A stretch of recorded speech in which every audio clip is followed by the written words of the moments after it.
I've been having many discussions with my team and top experts, and we're very close to completing a plan to open our country, hopefully even ahead of schedule. And that's so important. We will soon finalize new and very important guidelines to give governors the information they need to start safely opening their states. My administration's plan and corresponding guidelines will give the American people the confidence they need to begin returning to normal life. That's what we want. We want to have our country open. We want to return to normal life. Our country's going to be open, and it's going to be successfully opened. There's a debate over what authority you have to order the country reopened. What authority do you have? Well, I have the ultimate authority.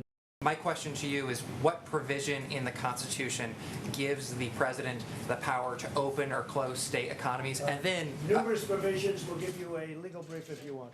And then we'll be looking forward to that, sir. But following up, what happens if you say, for instance, we want states to reopen, but California or New York do not open? What would you do Well, then? I think everybody wants to open. I mean, So can I just ask one I other guess, thing on you the... know, that could happen, but I don't think that would happen. States that have closed, ordered schools closed. It's been states that have ordered businesses like restaurants. That's because and I let bars that closed. happen, because I would have preferred that. I let that happen. But if I wanted to, I could have closed it up. But I let that happen. And I like the way they've done it.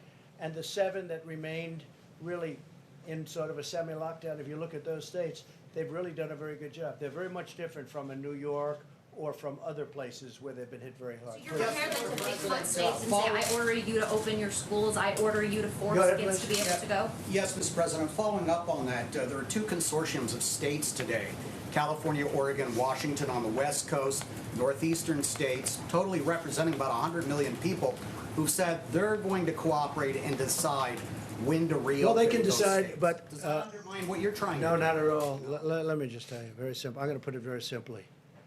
The President of the United States has the authority to do what the President has the authority to do, which is very powerful. The President of the United States calls the shots. If we weren't here for the states, you would have had a problem in this country like you've never seen before. We were here to back them up, and we've more than backed them up. We did a job that nobody ever thought was possible. It's a decision for the President of the United States. Now, with that being said, we're going to work with the states because it's very important. You have local governments. They're pinpointed. It's really, you talk about, it's like a microchip.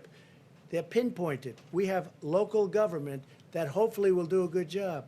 And if they don't do a good job, I'd step in so fast. But no, they can't do anything without the approval of the President of the United States. Go ahead, please. So if some states refuse to reopen and you order them to, the 10th Amendment to the Constitution says all powers that don't reside in the President or the Congress reside in the states. How do you overcome that? Well, if some states refuse to open, I would like to see that person run for election. They're going to open. They're going to all open. The ballot box. I think that's something that's not going to happen. They want to open. They have to open. They have to get open. Every one of those states, the people want to go and they want to. Now, some are in a different situation. You have, I won't name states now, but I will over the next 2 or 3 days. I'm going to be very specific. But you have some states where this is not the kind of a problem that it is in New York or Louisiana or Michigan or other places that got hit very hard. Illinois got hit very hard. But all states want to open, and they want to open as soon as possible, but they want to open safely, and so do I.